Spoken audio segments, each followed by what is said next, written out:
છોટાઉદેપુરના પુનિયાવાડ ખાતે રાજ્યના શિક્ષણ મંત્રી કુબેરભાઈ ડિંડોરના અધ્યક્ષ સ્થાને જિલ્લા કક્ષાનો 75મો વન મહોત્સવ યોજાયો। છોટાઉદેપુરના પુનિયાવાડ એકલવ્ય મોડેલ સ્કૂલ કેમ્પસમાં રાજ્યના શિક્ષણ મંત્રી કુબેરભાઈ ડિંડોરના અધ્યક્ષ સ્થાને જિલ્લા કક્ષાનો 75મો વન મહોત્સવ યોજાયો હતો।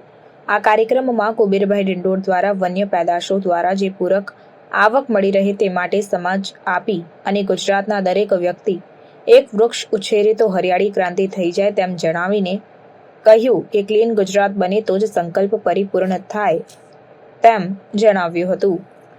લોક ભાગીદારી દ્વારા વૃક્ષોની મહિમા અને વૃક્ષારોપણ વધુને વધુ થાય તેવું આ સરકારની ઈચ્છા છે।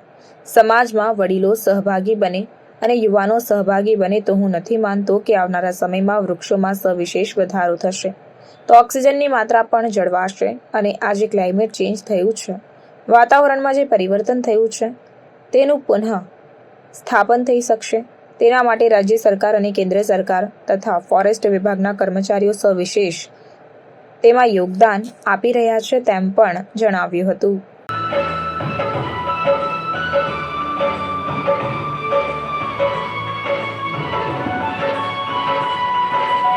ગગડાટથી તેમને વધારીશું। માનનીય સાહેબ શ્રી દ્વારા મોમેન્ટો અર્પણ થઈ રહી છે અને ચંદનના રોપાનો કાર્ય થઈ જાય। સાહેબ શ્રી પોતે સન્માન સ્વીકારી રહ્યા છે ત્યારે આપ સાહેબ ખૂબ ખૂબ આભાર। એક જોરદાર તાળીઓનો ગગડાટ થઈ જાય। આજી તાળીઓના ગગડાટથી વધારીશું। એકવાર તાળીઓનો જોરદાર ગગડાટ થઈ જાય કરીશું।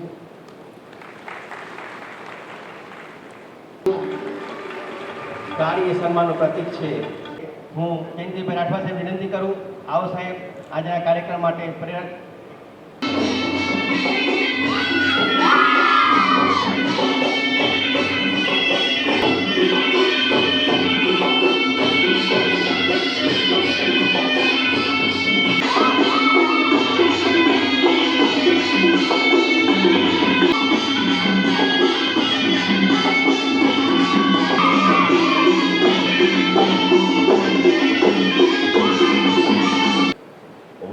વનોનું જે મહત્વ, વૃક્ષોનું જે મહત્વ છે એ બધા જ આપણે જાણીએ છીએ। અને આપણે આદિવાસી સમાજ તો જળ, જંગલ અને આ સંસ્કૃતિ, પ્રકૃતિ, જળ, જંગલ, જમીન અને પર્યાવરણની જાળવણી, સંસ્કૃતિની જાળવણી તો આપણે જ કરી રહ્યા છે વર્ષોથી, એ આપણા ભાગે જ છે। પણ તેમ છતાં આજે વિકાસ એટલો આગળ વધ્યો એટલે જંગલો કપાતા ગયા અને લીલોતરી ઓછી થઈ અને ઈંટ કોન્ક્રીટના જંગલો બનતા ગયા। એવા સમયે આપણે જે જંગલોનું, વૃક્ષોનું સંવર્ધન, સંરક્ષણ થાય એના માટેના મિત્રો આપણે પ્રયત્નો શરૂ કર્યા અને એના ભાગરૂપે આજે ગુજરાતમાં એનો વધારો થયો છે। 2004થી આમ તો નરેન્દ્રભાઈ મોદી સાહેબે જે ગુજરાતના તત્કાલીન મુખ્યમંત્રી હતા અને એમને આ મિત્રો કાર્યક્રમ શરૂ કર્યો અને આપણા ધાર્મિક, ઐતિહાસિક સ્થળોએ રાજ્ય કક્ષાના કાર્યક્રમ કરીને વૃક્ષોનું માવજત થાય, વૃક્ષોની જાળવણી થાય, વૃક્ષનું ઉછેર થાય એના માટે પ્રયત્નો કર્યા। બાળકો જો સ્કૂલમાં ભણે છે ત્યાં એક વૃક્ષ રોપીને દત્તક લે, જે સ્કૂલ છોડે ત્યાં સુધી એના નામનું એ વૃક્ષ તૈયાર થાય। આપણા સેડાપાડી પર આપણું શમશાન છે, આરોગ્યનું કેમ્પસ છે, એવી જગ્યાએ બધે જ્યાં જગ્યા મળે ત્યાં આપણે ફળાવ ઝાડો મિત્રો રોપીએ। પણ આપણે એક વર્ષનું મિત્રો આયોજન નથી કરવું, આપણે મિત્રો 10 વર્ષનું આપણે આયોજન કરવું। 10 વર્ષનું આપણે આયોજન કરવાનું છે બધા। તો 10 વર્ષના આયોજન કરવા માટે વૃક્ષો વાવવા પડે। આપણી સમક્ષ મૂકી છે, આપણે ફરી સાહેબનો ખૂબ ખૂબ। ત્યારબાદ ધવલભાઈ દિનુભાઈ રાઠવા સાહેબ ચેક અર્પણ કરી રહ્યા છે। ખૂબ જ આનંદ અને હર્ષની લાગણી અનુભવીએ છીએ। આપણે તાળીઓથી તેને વધાવીશું। કરવામાં આવશે વનપાલ ઉચાપનમાં તેઓ પોતાની સેવા આપે છે, જે અર્પણ કરશો। ખૂબ જ સુંદર, ખૂબ સરસ।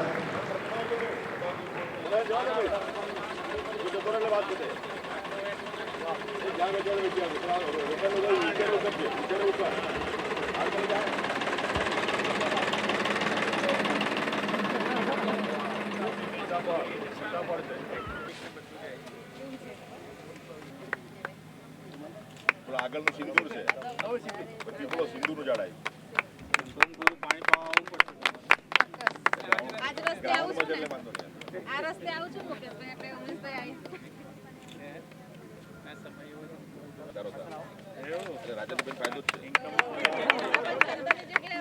દર વર્ષની જેમ આ વર્ષે પણ આપણા ગુજરાતમાં વનોનું મહત્ત્વ સમજી વૃક્ષોનું મહત્ત્વ સમજી અને આપણા સન્માન્ય દેશના પ્રધાનમંત્રી મોદી સાહેબે જે સૂત્ર આપ્યું છે એક પેડ માં કે નામ તેને સાર્થક કરવા માટે ગુજરાત સરકારે રાજ્યકક્ષાનો કાર્યક્રમ દેવભૂમિ દ્વારકાએ સંપન્ન કર્યો અને એના 8 તારીખથી 14 તારીખ સુધીમાં જે જિલ્લા કક્ષાના જે વન મહોત્સવો જે ચાલી રહ્યા છે એના ભાગરૂપે મારે આજે છોટાઉદેપુર મુકામે આ 75માં વન મહોત્સવને લીધે પધારવાનું થયું. અમારા સાથી ધારાસભ્યશ્રીઓ અમારે વહીવટી તંત્રને સાથે મળીને આ પુનિયાવાડ સ્કૂલમાં એનું વર્ણન કરવામાં આવશે અને વૃક્ષોનું મહિમા એનું મહત્ત્વ વન્યગુણ પેદાશો બધી પૂરક આવક જે મળી રહી છે એના માટે મારા આદિવાસી સમાજના આજે વિશેષ સહભાગી વન મંડળીના મિત્રો હતા એમને મેં સમજણ આપી છે અને બધાએ વૃક્ષનું મહત્ત્વ સમજી દરેક વ્યક્તિ આ ગુજરાતના દરેક વ્યક્તિ એક વ્યક્તિ એક વૃક્ષ ઉછેરે તો લીલોતરી થઈ જાય, હરિયાળી ક્રાંતિ સર્જાય, ક્લીન ગુજરાત ગ્રીન ગુજરાત બને એવો જે સંકલ્પ છે પરિપૂર્ણ થાય.